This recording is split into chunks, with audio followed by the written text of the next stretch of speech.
Assalamualaikum semua, selamat pagi dan salam sejahtera kepada semua anak murid yang Mukadimah sayangi sekalian. Alhamdulillah hari ini mata pelajaran Bahasa Melayu tahun 3 kita akan memasuki unit yang baru iaitu unit 13. Kekalkan warisan kita. Unit 13 ni berada di bawah tema yang kelima. Okey, kamu semua boleh rujuk buku teks Bahasa Melayu jilid 2 halaman 2 hingga 4. Okey. Sebelum kita pergi dengan lebih lanjut mengenai pembelajaran pada hari ini, mari sama-sama kita lihat apakah objektif pembelajaran pada hari ini.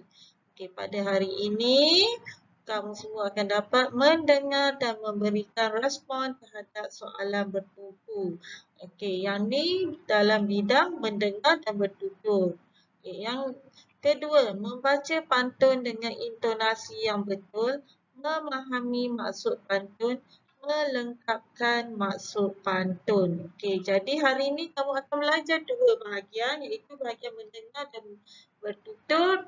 Yang kedua bahagian membaca. Dalam bahagian membaca ni kita akan belajar mengenai pantun.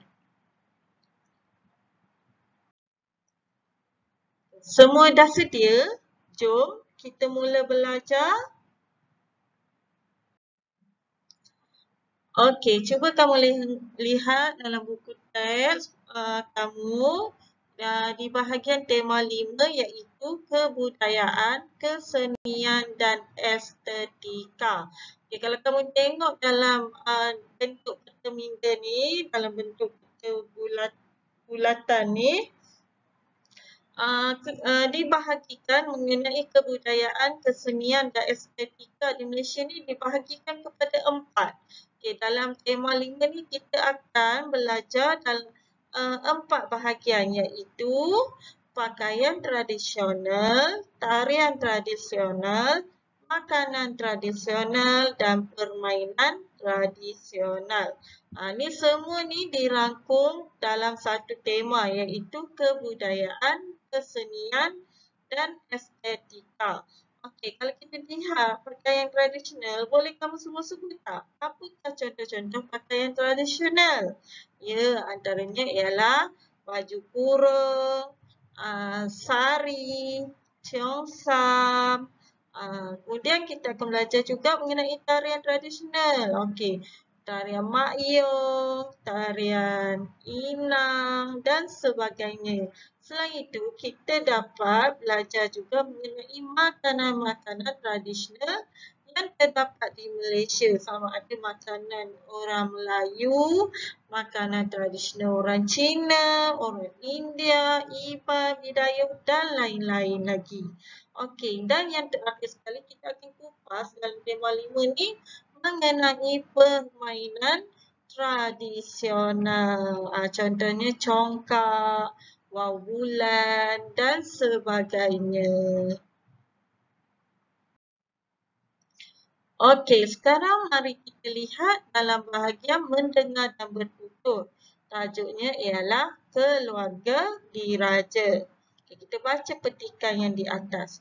Hanif dan Jiva perlu menyiapkan projek tentang keluarga diraja. Mereka telah mendapatkan maklumat daripada sebuah kamus bergambar. Ni kamus bergambar. Dalam kamus ni ada menerangkan mengenai salah sila keluarga diraja. Okey, pertama kita tengok ada ayahanda, yang kedua bonda. Okey, ada raja, ayahanda dan bonda ni berkahwin dapat raja. Raja kemudian berkahwin dengan permaisuri, dapat 2 orang anak iaitu putera dan puteri. Okey. Okey, seterusnya mari kita sama-sama lihat dialog ini dan kita cuba lengkapkan tempat kosong ni iaitu dengan kita memberi respon daripada soalan yang ditanya. Okey, kita tengok ini watak antara Hanif dan Jiva. Hanif Jeva bertanyakan pada Hanif mengenai perkataan-perkataan yang digunakan dalam keluarga diraja. Okey, kita tengok watak Jeva. Okey, Hanif, apakah maksud perkataan raja? Okay, apa Hanif jawab? Okey, apa jawapan dia? Raja bermaksud orang yang memerintah sebuah negara. Kemudian Hanif bertanya lagi, Jiwa bertanya lagi. Maksud perkataan permaisuri pula apa? Permaisuri bermaksud isteri raja. Okey, kemudian Jiwa tanya lagi. Adakah Hanif tahu akan maksud perkataan putera? Okey, Hanif jawab, ya Jiwa, putera. Putera, kalau kita tengok gambar tadi, putera tu siapa? Putera merupakan anak lelaki raja. Jadi jawapan kat sini ialah anak lelaki raja. Okey. Kemudian Jiwa tanya lagi, apakah maksud perkataan puteri? Okey. Puteri pula membawa maksud anak perempuan raja. Okey, kemudian Jiwa tanya lagi, siapakah ayahanda dan bonda? Siapa ayahanda dan bonda?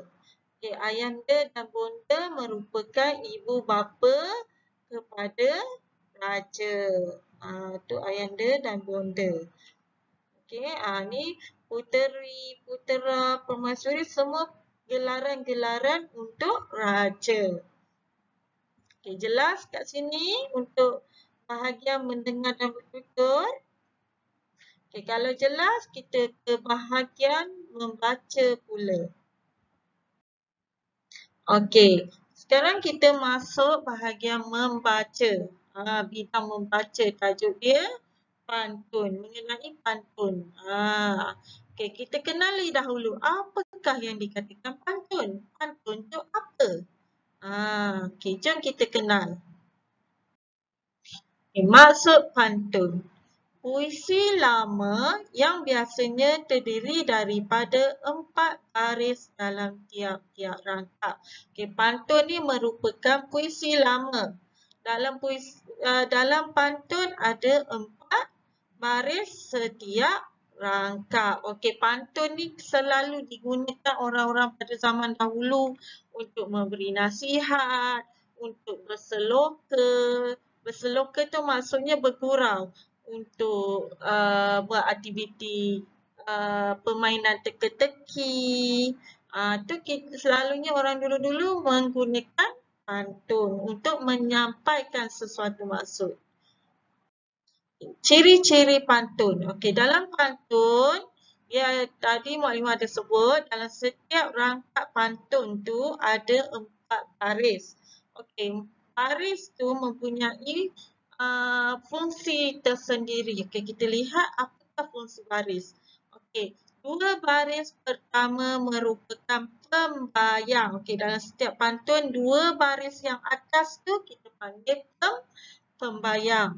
2 baris seterusnya merupakan maksud. Okey, maksud dalam setiap rangkap pantun tu boleh dapat di dalam 2 baris yang bawah tu, dalam setiap rangkap. Okey, jelas? Okey, kalau jelas, mari kita lihat buku teks, muka surat 4. Okey, tajuk dia Indahnya Pantun. Okey, kita baca petikan yang atas dahulu. Hanif dan Nabila menjadi pengacara untuk pertandingan berbalas pantun peringkat SK Gemilang. Yang berikut ialah pengenalan tentang pantun sebagai pembuka majlis. Okey, jadi Hanif dan Nabila ni menjadi pengacara untuk pertandingan berbalas pantun. Jadi mereka akan menyembahkan sebuah pantun, akan membaca sebuah pantun sebagai pembuka majlis. Mereka akan memperkenalkan mengenai pantun. Okay, kita lihat pantun yang baca oleh Hani. Mengail puyuh di hujung desa, dalam terusan nampak berbayang. Pantun Melayu, kesenian bangsa, pusaka warisan nenek dan moyang. Okey, kalau kita lihat ni kita panggil rangkap ya. Ni rangkap pertama. Okey, ni rangkap yang kedua. Ni yang kita panggil rangkap tadi. Okay, dalam setiap rangkap ni ada 4 baris. Yang ni kita panggil baris. Ni baris. Ada 4 baris. Okey. Dua baris yang di atas. Okey, baris pertama, baris kedua ni kita panggil pembayang. Pembayang kepada maksud pantun. Okey, dua baris terakhir ni baru dia bagi maksud pantun. Okey. Apa maksud pantun? Untuk rangkap pertama ni, pantun Melayu kesenian bangsa, pusaka warisan nenek dan moyang. Jadi maksud dia ialah pantun merupakan budaya peninggalan nenek moyang. Nak diceritakan dalam rangkap pertama ni, memberi maksud bahawa pantun merupakan budaya peninggalan nenek moyang. Okey. Seterusnya mari kita lihat rangkap kedua. Mari kita baca sama-sama. Manisnya rasa tidak terkira, buah papaya di kampung berangan. Indah bahasa, pantun berbicara, seni budaya dibuang jangan. Okey, ni apa maksud dia ni? Dia kata manis rasa tidak terkira, buah papaya di kampung berangan. Indahnya bahasa, pantun berbicara, seni budaya dibuang jangan. Maksudnya, bahasa pantun tu indah dan bersantun. Itu maksud yang dinyatakan dalam rangkap kedua. Ini maksud pantun. Okey, seterusnya kita tengok rangkap ketiga dan keempat. Okey, ini rangkap yang ketiga. Okey. Ini rangkap yang ketiga. Cantik seninya ukiran kayu, sukar dicari begitu rupa. Tinggi nilainya pantun Melayu, jati diri janganlah lupa. Okey, ni pembayangnya dia cakap cantik ukiran kayu ni cantik seninya. Sukar dicari. Ukiran kayu ni sekarang kita susah nak jumpa. Kemudian apa maksud dia bagi? Tinggi nilainya pantun Melayu, jati diri janganlah lupa. Jadi maksudnya ialah di sini. Pantun Melayu melambangkan budaya dan jati diri yang tinggi. Okey, pantun ni melambangkan budaya kita orang Melayu, melambangkan jati diri orang Melayu. Okey, itu maksud dia. Okey, kita lihat yang keempat. Dalam taman berbunga tanjung, bersopan santun dipetik saudara. Meski berzaman tetap disanjung, jagalah pantun tradisi dipelihara. Okey, kita lihat dalam rangkap yang keempat ni. Okey, baris yang kedua, ketiga dan keempat, baris ni yang dua akhir ni yang dihitamkan ni. Maksudnya dia membawa maksud meski berzaman tetap disanjung, jagalah pantun tradisi dipelihara. Apa maksud dia? Dia nak suruh kita generasi yang sekarang ni pelihara pantun. Jangan sampai terkubur, sampai tertinggal. Walaupun walaupun pantun ni dari zaman dahulu tetap disanjung tinggi sebab itu merupakan tradisi kita. Okey, kita dah dapat baca pantun dan kita dah fahami maksud pantun yang kita pelajari hari ini.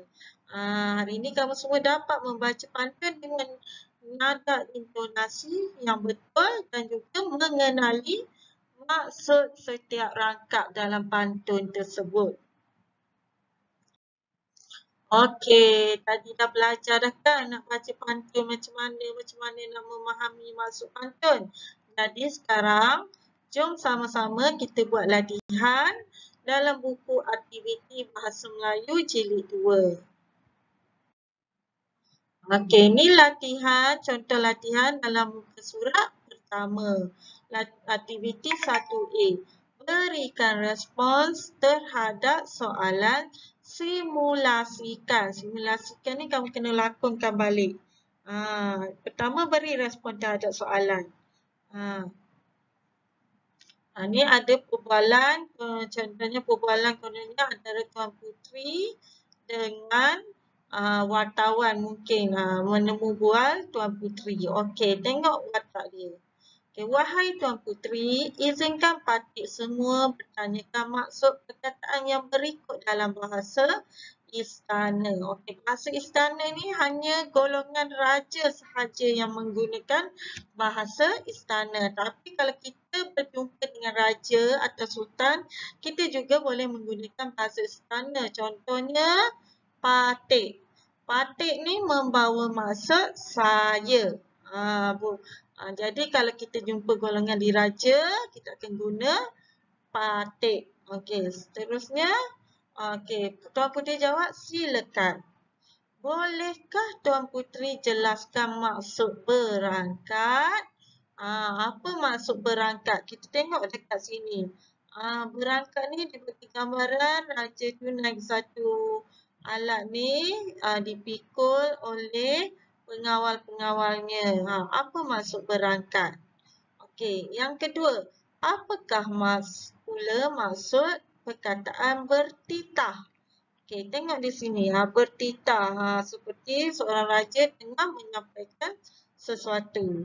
Apakah pula yang dimaksudkan dengan perkataan santap? Okey, santap ni maksudnya kalau tengok gambar ni, santap ni ialah seseorang yang sedang makan.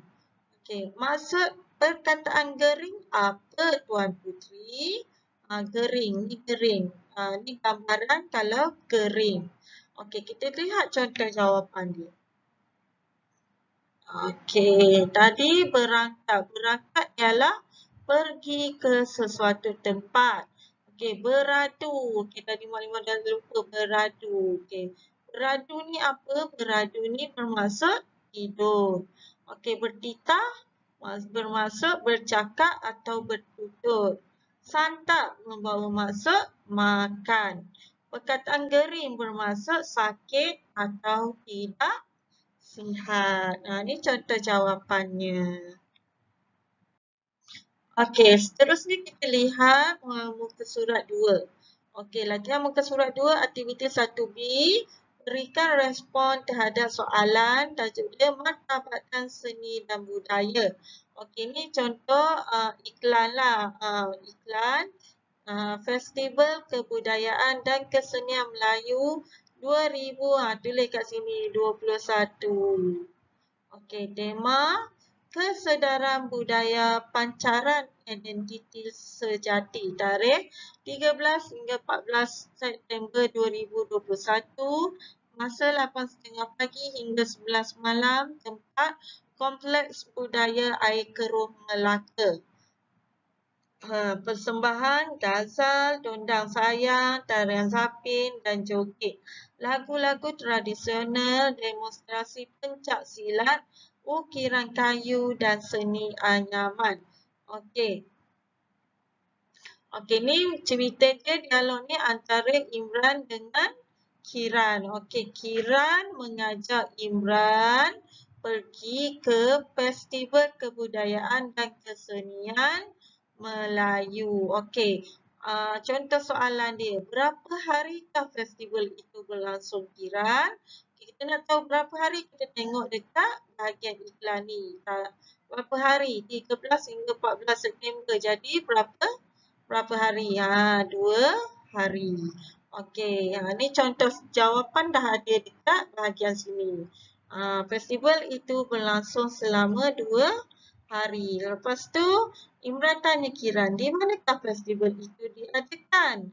Festival itu Okey, sebelum tu tanya dulu, apakah tema festival itu? Tema festival tu apa? Ni tema dia, kesedaran dan pancaran identiti sejati. Okey, kemudian tanya, apakah persembahan yang ingin kamu lihat, Kiran? Imran tanya. Okey, Kiran jawab apa?